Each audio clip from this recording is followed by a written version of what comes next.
মুসলমান যদি কোনো গুনাহ করে ফেলে, মুসলমানের মনের মধ্যে অনুশোচনা আসা চাই, অনুতপ্ত আসা চাই। দেখবেন না কত যুবক রাগের মাথায় বউরে তালাক দিয়া ইমাম সাহেবের কাছে যায়, কই এখন একটু হালাল কইরা দেন। কই কিনা কই না যে এখন হালাল কইরা দেন। এখন হালাল কে? তালাক দেওয়ার সময় মাথার মধ্যে খেলা ছিল না? তে মুসলমান তো গুনাহ করার পরে অনুশোচনা আসে। এই নওজোয়ান মুসাফির যুবক দাঁড়ায় আছেন, দুইজন যুবক ডাক দিয়ে বলেন, মুসাফির যুবক, আমার বাবারে কে মারলো, আবার উটটারে কে মারলো? নওজোয়ান মুসাফির যুবক ডাক দিয়ে বলেন, ও আমার যুবক দুই ভাই, আপনার বাবা আমার উট মেরে ফেলছে, আমি রাগ কন্ট্রোল করতে পারি না, এই জন্য আমি আপনার বাবারে মেরে ফেলছি। ও নওজোয়ান দুই যুবক ভাই, আমি হয়তো বা এখান থেকে পলায়ন কইরা যাইতে পারতাম, দুনিয়ার কোনো মানুষ দেখতো না, কিন্তু আমার আল্লাহ দেখতো। আল্লাহর ভয় আমার অন্তরে আছে। ও নওজোয়ান দুই যুবক ভাই, শরিয়া আদালতে আমার নিয়ে যাও, খুনের শাস্তি মাথায় নিয়ে কবরে যাইতে চাই, আল্লাহর দরবারে খুনের শাস্তি নিয়ে দাঁড়াইতে চাই না। জোরে কন্যা সুবহানাল্লাহ। দুই নওজোয়ান যুবক মুসাফির যুবককে নিয়ে খলিফাতুল মুসলিমিন ওমর রাদিয়াল্লাহু তাআলা আনহুর কাছে গেলেন, ওমরকে যায় বিচার দিয়ে দিলেন। ওমর ডাক দিয়ে বলেন, ও যুবক বৃদ্ধ চাচা, তোমার একটা উট মারছিল, তুমি তোমার একটা উট দিয়ে দিলেই তো হইতো, তুমি কেন বৃদ্ধ চাচারে মারলাম?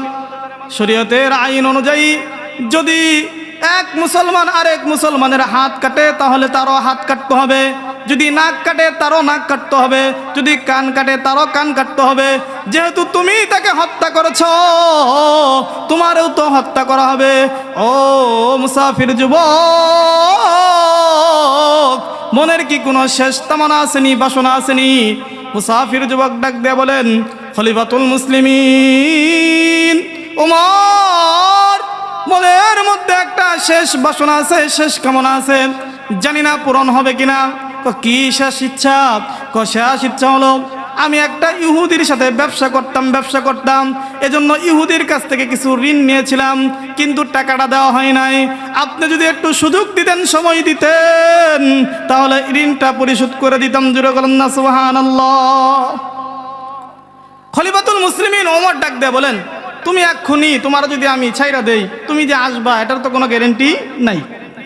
তোমারে আমি ছাড়তে পারি, কিন্তু তোমার একজন জিম্মাদার দিয়ে যাও। কি দিয়ে যাও? জিম্মাদার দিয়ে দাও। নওজোয়ান মুসাফির যুবক ডাক দিয়ে বলেন, খলিফাতুল মুসলিমিন, মদিনার মধ্যে আমি একজন অপরিচিত যুবক, আমার কেউ নাই, আমার কোনো আত্মীয় স্বজন নাই। আমার যদি বাবা থাকতো, বাবা আমার জিম্মাদার হয়ে যাইতো। আমার যদি মা থাকতো, মা আমার জিম্মাদার হয়ে যাইতো। আমার যদি একটা ভাই থাকতো, ভাই চাইতো না আমি ঋণ রেখা কবরে যাই। এই কথা বলতে দেরি পিছন থেকে একজন সাহাবী হাত তুলছেন। জেনতান সাহাবী নয়, সাহাবীর নাম হলো আবু যর গিফারি। হযরতে আবু যর গিফারি খাদমে খৈরুল বশর, খিদমতों में जिंदगी भर না বানায়া আপনা ঘর। আবু যর গিফারি কেমন সাহাবী ছিল? আবু যর গিফারি আল্লাহর নবীর খেদমত করতে করতে নিজের জন্য একটা ঘর বানায় নাই। জোরে কন্যা সুবহানাল্লাহ। খলিফাতুল মুসলিমিন ওমর ডাক দিয়ে বলেন, ও আবু যর গিফারি, এটা তোমার কি হয়? আবু যর গিফারি বলেন, ও খলিফাতুল মুসলিমিন, এটা আমার কোনো রক্তের সম্পর্ক নাই, কিন্তু কোরআন শরীফের বন্ধন আছে। জোরে কন্যা সুবহানাল্লাহ। কারণ নবী হাদিস কইছেন, আল মুসলিম আখুল মুসলিম, মুসলমান মুসলমান ভাই ভাই। কথা বলেন ঠিক কিনা? এই কথা বইলা আবু যর গিফারি জিম্মাদার নিলেন।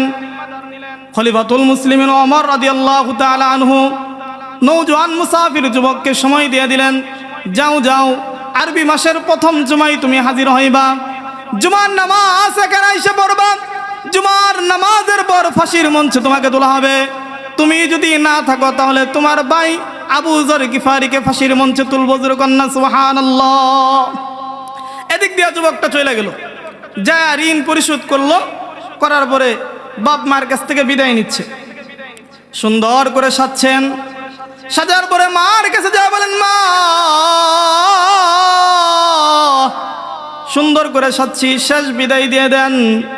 ওরে মা, আমার চেহারার দিকে তাকান, আর জীবনে আমার দেখতে পারবেন না। ওরে মা, আপনার হাত দিয়া একটা লুকমা আমারে খাওয়ায় দেন, আর জীবনে খাওয়াইতে পারবেন না। বাবার কাছে যা বলেন, বাবা শেষ বিদায় দিয়ে দেন, আর তো আমারে দেখবেন না, দেখবেন না। বাবারে, আপনার বুকটা একটু দেন, বুকের সাথে বুকটা মিলাই। এই বুকের মধ্যে কত শোয়ায় রাখছেন। বাবার কাছ থেকেও বিদায় নিয়ে নিল। এদিক দিয়া মসজিদে জুমার নামাজ পড়বেন, খলিফাতুল মুসলিমের একটা পাত্রবাহক পাঠায় দিলেন, দুধ পাঠায় দিলেন। যাও যাও, আবু যর গিফারিরে খবর দিয়ে দাও, তার ভাই আসে নাই, বরং তো শেষ জুমার নামাজ পড়ার জন্য মসজিদে যেন আসে। জোরে বলেন না সুবহানাল্লাহ। আবু যর গিফারি রাদিয়াল্লাহু তাআলা আনহুর কাছে যখন এই খবর গেলেন, আবু যর গিফারি রাদিয়াল্লাহু তাআলা আনহু শেষ জুমা পড়ার জন্য মসজিদের মধ্যে আসলেন। আবু যর গিফারি কেমন সাহাবী ছিলেন জানেন? একদিন জিবরাইল আলাইহিস সালাতু ওয়াস সালাম আয়েশা বলে, ইয়া রাসূলুল্লাহ, ইয়া হাবিবাল্লাহ, ওই যে আপনার আবু যর গিফারি চাদর মোড়া দিয়া হাইটা হাইটা যাই, জোরে কন্যা সুবহানাল্লাহ। আল্লাহ নবী ডাক দিয়ে বলেন, জিবরাইল, তুমি আবু যর গিফারিরে কেমনে চিনো? জিবরাইল ডাক দিয়ে বলেন, নবী আমার, আবু যর গিফারিরে আমি চিনি তা নয়, আসমানের যত ফেরেশতা আছে সমস্ত ফেরেশতা আবু যর গিফারিরে চিনে। জোরে বলেন না সুবহানাল্লাহ। ও মুসলমান, জবান বন্ধ রাখবেন না, চিল্লায় বলেন সুবহানাল্লাহ। কেন চিনে, কেন চিনে? জিবরাইল ডাক দিয়ে বলেন, ও রাসূল, দুইটা কারণে আবু যর গিফারিরে চিনে। একটা কারণ হইল নিজেকে নিজে অনেক ছোট মনে করে। আবু যর গিফারি বলেন, যদি জাহান্নামে বানানোর জন্য, জাহান্নামে দেওয়ার জন্য কোনো লোককে বানাই, আল্লাহ তাআলা হয়তোবা আমি আবু যর গিফারিরে বানাইছে। আরেকটা কারণ হইল, কোরআন শরীফের মধ্যে একটা সূরা আছে, সূরাতুল ইখলাস, এই সূরা সে অনেক তেলাওয়াত করে। জোরে বলেন না সুবহানাল্লাহ। এই খবর যখন মদিনায় গেলেন, একজন নির্দোষ সাহাবী, কোনো অপরাধ করে নাই, কোনো অপরাধ করে নাই, ওই সাহাবীরে ফাঁসির মঞ্চে তোলা হয়েছে। তো কান্নার রোল পড়ে গেছে, মদিনায় সবাই কান্দে, সাহাবীরা কান্দে, সমস্ত মহিলারাও কান্দে। আবু যর গিফারি হাসে। জোরে বলেন না সুবহানাল্লাহ। সাহাবীরা বলেন, আবু যর গিফারি, তুমি কেন হাসো? আবু যর গিফারি ডাক দিয়া বলেন, ও আমার সাহাবী ভাইরা, তোমরা কেন কাঁদো? এই কথা বইলা বলেন, শোনো, কাল কিয়ামতের দিন আল্লাহ রসুল যখন আমারে বলবে, ও আবু যর গিফারি কি আনছো, আমি আল্লাহ নবীকে বলবো, ও নবী আমার, আমি কিছুই আনতে পারি নাই, আপনার কালেমাওয়ালা একটা উম্মতের জন্য আমার জীবন কুরবানি দিছি। জোরে বলেন না সুবহানাল্লাহ। কোনদিন জল্লাদ কান্দে না, আজকে জল্লাদও কান্দে। জল্লাদ এক পা সামনে দেয় তো দুই পা পিছনে দেয়। জল্লাদ এইভাবে যখন আইগাই, একজন সাহাবী ডাক দেয়া বলেন, ও খলিফাতুল মুসলিমিন উমর, একটু অপেক্ষা করেন, একটু অপেক্ষা করেন। ওই যে মদিনার দুলাবালি উড়ায়া কে জানি আসে। জোরে কন্যা সুবহানাল্লাহ। ওই যুবকটা আয়েশা যখন ঘোড়া থেকে নামলেন, খলিফাতুল মুসলিমিনকে ডাক দেয়া বলেন, ওমর, সঠিক টাইমে আসতাম, ঘোড়ার জিন পোস্ট ভেঙে গেছিল, জন্য সঠিক টাইমে আসতে পারি নাই। ও খলিফাতুল মুসলিমিন, আমার কালেমাওয়ালা ভাইকে ফাঁসির মঞ্চ থেকে নামান, আমার ফাঁসির মঞ্চ তুইলা দেন। জোরে কন্যা সুবহানাল্লাহ। একজন জান্নাতি সাহাবীকে নামায় আরেকজন জান্নাতি যুবককে ফাঁসির মঞ্চে তুলতেছেন। তো ওমর রাদিয়াল্লাহু তাআলা আনহু বসা ছিলেন, দাঁড়ায় গেলেন। যুবককে জড়া দিলেন, কপালের মধ্যে একটা চুমু খাইলেন। উমর ডাক দিয়ে বলেন, ও যুবক, যে ব্যক্তি 350 মাইল থেকে দূরে থেকে আসতে পারে খুনের শাস্তি নেওয়ার জন্য, সে কোনো সময় ইচ্ছা কইরা মানুষ খুন করতে পারে না। জোরে বলেন না সুবহানাল্লাহ। তারপরেও তো শরীয়তের আইন যে হত্যা করে তারে হত্যা করতে হবে। ফাঁসির মঞ্চে তাকে তোলা হইল।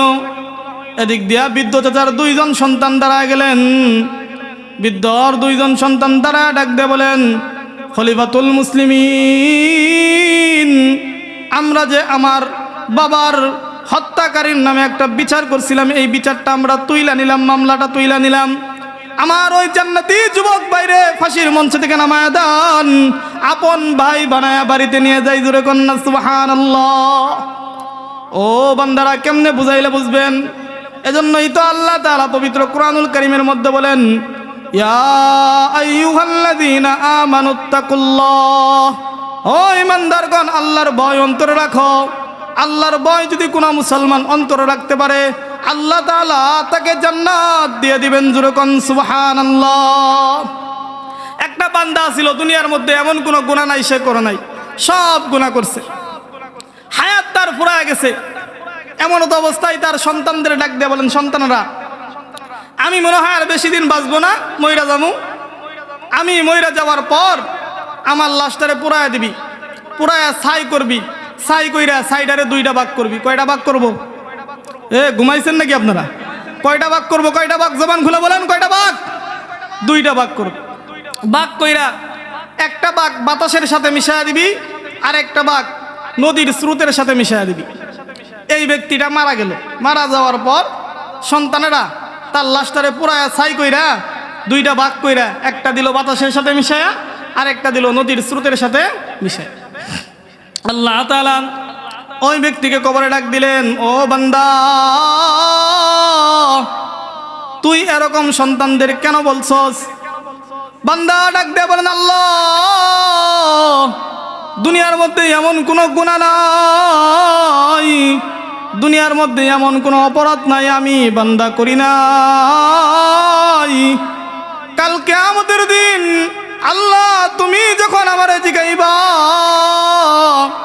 যে আমি কি আনছি, আমি কি জবাব দিব, তোমার ভয় অন্তরে রাখার জন্য এই কথা বলছি। জোরে কন্যা সুবহানাল্লাহ। আল্লাহ বলেন, বান্দা, আমার ভয় অন্তরে রাখছস, এজন্য তোরে মাফ কইরা জান্নাত দিয়ে দিলাম। জোরে কন্যা সুবহানাল্লাহ।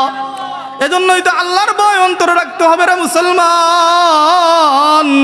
আল্লাহর ভয় যদি কোনো মানুষ অন্তরে রাখে, আল্লাহ তাকে বিনা হিসাবে জান্নাত দিবেন। জোরে কন্যা সুবহানাল্লাহ। একজন সাহাবী, মহিলা সাহাবী ছিলেন, জিনা করছে। কি করছে? জিনা করছে। জিনার শাস্তি আপনারা জানেন কিনা? জিনার শাস্তি একমাত্র মৃত্যুদণ্ড। জিনার শাস্তি কি? একমাত্র মৃত্যুদণ্ড। মেয়ে জিনা করলে মেয়েরে এই বুক পর্যন্ত গাইরা, তারপরে পাথর মাইরা মারবে। আর যদি ছেলে জিনা করে, তাহলে ছেলেরা কি করবেন? এই কুমার পর্যন্ত গাইরা পাথর মাইরা মারবে। তে মহিলার অন্তরে আল্লাহর ভয় ছিল। আল্লাহ নবীরে যা বলতেছেন, ইয়া রাসূলুল্লাহ, ইয়া হাবিবাল্লাহ, আমি জিনা করছি, আমার শাস্তি দিয়ে দেন। সুবহানাল্লাহ কইতেন না? আমরা জিনা করলে কমু না গোপন রাখমু? আর এই মহিলা নবীরে যায় কয় কি, আমি জিনা করছি। নবী শুইনাও না শোনার বাং ধরে বললেন, হে মহিলা, তাড়াতাড়ি আমার কাছ থেকে সরো। নবীর কাছে বিচার পাইলেন না। আবু বকরকে যা বলেন, আবু বকর, আমি তো জিনা করছি। নবীর কাছে গেলাম, নবী বিচার করলো না। ও নবী, ও আবু বকর, আমার বিচারটা কইরা দেন। আবু বকরও শুনেও না শোনার বাং ধরলেন। খলিফাতুল মুসলিমিন ওমরের কাছে গেলেন। ওমরকে যা বলেন, ওমর, নবীর কাছে গেলাম, নবী বিচার করলো না। আবু বকরের কাছে গেলাম, আবু বকর বিচার করলো না। আপনি আমার বিচারটা কইরা দেন, আমি জিনা করছি। তারপরে উমরও শুই না শোনার বাং ধরলেন। জোরে কন্যা সুবহানাল্লাহ। আরে মহিলার অন্তরে আল্লাহর ভয় কেমন ছিল! ওই মহিলা আবার আল্লাহর নবীরে যা বলেন, ইয়া রাসূলুল্লাহ, ইয়া হাবিবাল্লাহ, আমি জিনা করছি, জিনার শাস্তিটা দিয়ে দেন। আল্লাহর নবী ওই মহিলা সাহাবীর পিতা মাতাকে ডাকলেন। ডাকার পরে বললেন, আসলে কি আপনার মেয়ে ভালো না পাগল? পিতা মাতা ডাক দিয়ে বলেন, আমার মেয়ে খুব বুদ্ধিমতী, কোনো সমস্যা নাই। তারপর আল্লাহর নবী বললেন, ও মহিলা সাহাবী, তোমার পেটের মধ্যে কি বাচ্চা আছে নি? কহা বাচ্চা আছে। তোমার পেটের মধ্যে যেহেতু বাচ্চা আছে, তুমি এই বাচ্চা প্রসব করার পর আসবা। জোরে বলেন সুবহানাল্লাহ। মহিলার অন্তরে কেমন আল্লাহর ভয় ছিল! ওই মহিলা বাচ্চা প্রসব করার পর আবার আল্লাহ রসুলের কাছে গেলেন। যাওয়ার পরে বলেন, ইয়া রাসূলুল্লাহ, ইয়া হাবিবাল্লাহ, আমার বাচ্চা প্রসব হয়ে গেছে, এখন আমাকে জিনার শাস্তিটা দিয়ে দেন। আল্লাহ নবী ডাক দিয়ে বলেন, ও মহিলা সাহাবী, যাও যাও যাও, তোমার এই বাচ্চা যেহেতু হইছে, বাচ্চার একটা হক আছে। এই বাচ্চাকে তুমি দুধ পান করাও, 2.5 বছর পর্যন্ত দুধ পান করাবা, তারপর আসবা। জোরে কন্যা সুবহানাল্লাহ। বাচ্চারে 2.5 বছর পর্যন্ত দুধ পান করাইলেন। দুধ পান করানোর পর আবার আল্লাহ নবীর কাছে যায়, বলেন, নবী, এখন তো দুধ পান করাই দিছি, এখন তো মোটামুটি আমার বাচ্চা বড় হয়েছে, এখন আমার জিনার শাস্তিটা দিয়ে দেন। জোরে কন্যা সুবহানাল্লাহ। নবী আমার সকল সাহাবীদেরকে ডাক দিয়ে বললেন, ও সাহাবীরা, এই যে মহিলাকে নিয়ে যাও, মহিলাকে জিনার শাস্তি দিয়ে দাও। মহিলাকে নিয়ে যাওয়া হলো। তারপর ওই মহিলাকে বুক পর্যন্ত গাড়লেন, গাড়ার পরে পাথর দ্বারা নিক্ষেপ করলেন। নিক্ষেপ করতে করতে মহিলার একটা ফুটা হইল। ওই ফুটার মধ্যে জুড়ে একটা পাথর দিয়ে নিক্ষেপ করার পর ওই ফুটা থেকে রক্ত একজন সাহাবীর শরীরে লাগলো। আর ওই সাহাবী রক্তকে ঘৃণা কইরা, অবহেলা কইরা বলতে লাগলো, হাইরে, এই গুনাহখোরের, এই জিনাখোরের রক্ত আমার শরীরে লাগছে। আল্লাহ নবী শুনে ফেলছেন। আল্লাহ নবী শুনে ডাক দেয়া বলেন, ও সাহাবীরা, এই কথা বলবি না, এই কথা বলবি না। এই মহিলা জিনা করার পর এত তওবা করছে, এত তওবা করছে। এই তওবা যদি গোটা উম্মতের কাছে বন্টন করে দেওয়া হয়, সমস্ত উম্মতের গুনাহ আল্লাহ মাফ করে দিবে। জোরে বলেন সুবহানাল্লাহ। ও বান্দা, আপনাদের মনে আসেনি আল্লাহ তাআলা বলেন, ইয়া আইয়ুহাল্লাযীনা আমানুত্তাকুল্লাহ, আল্লাহর ভয় অন্তরে রাখো, ওয়াকুলু কওলান সাদীদা, জবানে সত্য কথা বলো। যদি এই দুইটা কাজ করতে পারো, আল্লাহ তাআলা দুইটা জিনিস বোনাস দিবেন। 1 নম্বর বোনাস, ইসলিহ লাকুম আমালাকুম, বান্দা তোমার আমল পরিশুদ্ধ করে দিবেন। বান্দার আমল যদি পরিশুদ্ধ হয়ে যায়, বান্দা আল্লাহর কাছে যা দোয়া করবে, আল্লাহর সাথে সাথে দোয়া কবুল করবে। একটা বনি ইসরায়েলের 3 জন যুবক ছিল। একটা গর্তের ভিতরে ঢুকলো। গর্তের মুখের মধ্যে বড় একটা পাথর আসলো। পাথর আসার পর অনেকক্ষণ সরানোর চেষ্টা করলো, কিন্তু সরে না। তারা চিন্তা করলো, এই গর্তের মধ্যে একমাত্র সাহায্য করতে পারেন আমার আল্লাহ, আল্লাহ ছাড়া কেউ সাহায্য করতে পারে না। এজন্য আল্লাহর কাছে তারা সাহায্য চাইলো। তাদের হঠাৎ করে মনে হয়ে গেল, যদি কোনো বিশুদ্ধ আমল আল্লাহর দরবারে দ্বারা করাইতে পারি, আল্লাহ তাআলা দোয়া কবুল করবে। জোরে বলেন সুবহানাল্লাহ। একজন যুবক দাঁড়াইলো, দাঁড়ায়া ডাক দেয়া বলেন, আল্লাহ, আমি সারাদিন মানুষের বাড়িতে রাখালের কাজ করতাম। রাতের বেলা সামান্য পরিমাণ দুধ দিত। এই দুধ আইনা সর্বপ্রথম আমার পিতামাতাকে পান করাইতাম, আমার বিবি বাচ্চাকে দিতাম না। একদিন দুধ আনলাম, আনার পরে বাড়িতে গেলাম। যাওয়ার পরে দেখি আমার বাবা মা ঘুমায় গেছে।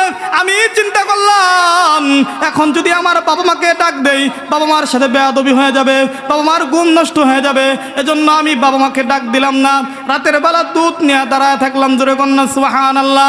রাতের মধ্যে আমার বিবি আসলো, আমার বাচ্চা আসলো। বাচ্চা এসে দুধ চাইলো, কান্নাকাটি করলো। আমি কারো দুধ দিলাম না। সকালবেলা আমার পিতা মাতা যখন সজাগ হলো, তাদেরকে আগে আমি দুধ পান করাইলাম, তারপর আমার বিবি বাচ্চাকে দিলাম। আল্লাহ গো, এই আমলটা যদি তুমি কবুল করো, এই আমলের উসিলায় তুমি পাথরটা সরা দাও। জোরে কন্যা সুবহানাল্লাহ। আল্লাহ বলেন, ইসলিহ লাকুম আমালাকুম, বান্দা তোমার আমল পরিশুদ্ধ। আমি দোয়া কবুল করলাম, সাথে সাথে পাথরটা সরা দিলাম। জোরে কন্যা সুবহানাল্লাহ। আরেকজন যুবক দাঁড়াইছেন, দাঁড়া বলেন, আল্লাহ, আমারও একটা আমল আছে। কি আমল? আমি একটা কোম্পানির ম্যানেজার ছিলাম। আমার অধীনে অনেক শ্রমিক ছিল, আমার অধীনে অনেক কামলা ছিল। সবাই আমার কাছে কাজ করত। রাতের বেলা সন্ধ্যাবেলা সবার বেতন আমি দিয়ে দিতাম। একজন শ্রমিক বেতন নেয় নাই, ওই শ্রমিকের টাকা দিয়া একটা বকরি কিনছি, ছাগল কিনছি। ওই ছাগলের মধ্যে আল্লাহ তুমি এত বরকত দিছ, বরকত দেওয়ার কারণে আমি হাজার হাজার কোম্পানির টাকার মালিক হয়ে গেছি, কোম্পানির মালিক হয়ে গেছি। ও আল্লাহ, হঠাৎ করে ওই শ্রমিক আমার কাছে আইসা বলেন, আপনি তো আমার কোম্পানির ম্যানেজার ছিলেন, আপনার কাছে একদিন কাজ করার টাকা পাই, টাকাগুলা দেন। ও আল্লাহ, আমার ওই টাকার দ্বারা যত সম্পদ হইছে, ওই সম্পদের প্রতি আমি লোভ করি নাই, ওই সম্পদ ওই বান্দারে দিয়ে দিছি। জোরে কন্যা সুবহানাল্লাহ। আল্লাহ গো, এই আমলটা যদি তুমি কবুল করো, এই আমল রসুলে আরেকটু পাথরটা সরা দাও। আল্লাহ বলেন ইসলিহ লাকুম আমালাকুম, বান্দা তোমার আমল পরিশুদ্ধ, আমি দোয়া কবুল করলাম। আল্লাহ তাআলা পাথরটা আরেকটু সরা দিলেন। জোরে কন্যা সুবহানাল্লাহ। আরেকজন যুবক আছেন, সে দাঁড়াইছে, দাঁড়ায় বলেন, ও আল্লাহ, আমার একটা আমল আছে। কি আমল? কি আমল? ও আল্লাহ, আমার একটা চাচাতো বোন ছিল, খুব সুন্দরী ছিল, খুব রমণী ছিল। আমি আমার চাচাতো বোনকে সবসময় জিনার প্রস্তাব দিতাম, জিনা করার জন্য অফার করতাম, কিন্তু আমার চাচাতো বোন কোনো সময় রাজি হইতো না। হঠাৎ একদিন আমার চাচাতো বোন এসে বলেন, ও আমার ভাই, আমি তোমার সাথে জিনা করতে রাজি আছি, কিন্তু আমার দিতে হইব 200 দিরহাম। আমি পাগল হয়ে গেলাম 200 দিরহামের জন্য। 200 দিরহাম আনলাম, আনার পরে আমার চাচাতো বোনকে দিলাম, একটা রুমের ভিতরে গেলাম, জিনা করব। এমন তো অবস্থায় আমার চাচাতো বোন ডাক দিয়ে বলল, ইত্তাকুল্লাহ, তুমি কি আল্লাহকে ভয় করো না? এই কথা বলার সাথে সাথে, ও আল্লাহ, আমি জিনা করি নাই, ওই অবস্থায় তোমার ভয়ে ঘর থেকে বের হয়ে গেছি। জোরে কন্যা সুবহানাল্লাহ। আল্লাহ, এই আমলটা যদি আপনার কাছে কবুল হয়, এই আমলের ওসিলায় পাথরটা একটু সরা দেন। আল্লাহ বলেন ইসলিহ লাকুম আমালাকুম, বান্দা তোমার আমল পরিশুদ্ধ, আমি দোয়া কবুল করলাম, পাথরটা সরা দিলেন। জোরে কন্যা সুবহানাল্লাহ। আল্লাহ তাআলার জন্যই পবিত্র কোরআনুল কারীমের মধ্যে বলেন, ইয়া আইয়ুহাল্লাযীনা আমানুত্তাকুল্লাহ ওয়া কুলু কওলান সাদীদা, বান্দা যদি আল্লাহর ভয় অন্তরে রাখতে পারো, জবানে সত্য কথা বলতে পারো, আমি 2টা জিনিস বোনাস দিব। 1 নাম্বার বোনাস, ইসলিহ লাকুম আমালাকুম, বান্দা তোমার পিছনের বান্দা তোমার আমলকে পরিশুদ্ধ করে দেব। 2 নাম্বার বোনাস, ওয়াগফির লাকুম যুনুবাকুম, পিছনের সমস্ত গুনাহ আমি মাফ করে দিব। জোরে বলেন সুবহানাল্লাহ। বুঝছেন? আল্লাহর ভয় অন্তরে রাখবেন তো ইনশাআল্লাহ? রাখবেন তো ইনশাআল্লাহ? আল্লাহর ভয় অন্তরে যদি রাখেন আর জবানে যদি সত্য কথা বলেন, কয়টা জিনিস বোনাস দিবেন? এই ঘুমাইছেন নাকি? জবান খুলে বলেন, কয়টা জিনিস বোনাস দিবেন? 2টা জিনিস বোনাস। 1 নাম্বার, আমল পরিশুদ্ধ করে দিব। আর আমল যদি আপনার পরিশুদ্ধ হয়ে যায়, আল্লাহর কাছে দোয়া করতে দেরি হবে, আল্লাহ কবুল করতে দেরি হবে না। আর 2 নাম্বার বোনাস কি? ওয়াগফির লাকুম যুনুবাকুম, পিছনে যত গুনাহ করছেন সমস্ত গুনাহ মাফ করে দিব। জোরে কন্যা সুবহানাল্লাহ।